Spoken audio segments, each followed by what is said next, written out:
Things we wish we knew before we got married. Let's go. First and foremost, your partner is not a psychic. I remember when we first got married and we've been together for 12 years. I always expected him to know exactly what's going on in my mind. And if he doesn't act accordingly to my thoughts, it would bother me and I would get frustrated. But after, a long time and lots of conversations, I realized that he cannot read my mind. He's not a psychic. And the best way for us to flourish together is for me to speak and communicate with him. I still don't understand her. She's not. So I'm trying my best. You're getting there though. Getting there. Shutting down. I used to walk away from conversations and just say, yeah, forget whatever, and thinking that it's going to just disappear. Well, it doesn't disappear.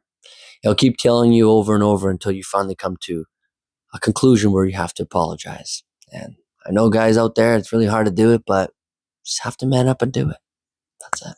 Another thing is to understand that you and your partner each had a different life and a different upbringing before you come together under the same roof, and to be open and willing to accept and respect their perspective. And at times you might have to learn new things or unlearn, especially in our case because we are an interracial couple and we come from totally different backgrounds. So there was a lot of learning curve, and the best thing to do is just to be open, accepting, and respecting.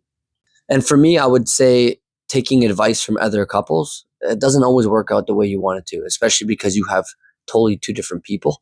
So taking advice from another man or another woman on how to treat your wife or how to treat your husband or what you should tell them to do or what he should tell her to do, it never works out that way. So enjoy the time with your wife, your spouse, and just learn from each other and build from there. And don't worry about what other people say, because 90% of the time, their advice never works out. And if you need any help or advice, seek a professional. Now, what are some things you wish you knew before you got married? What are things you want to know before you get married? Let us know.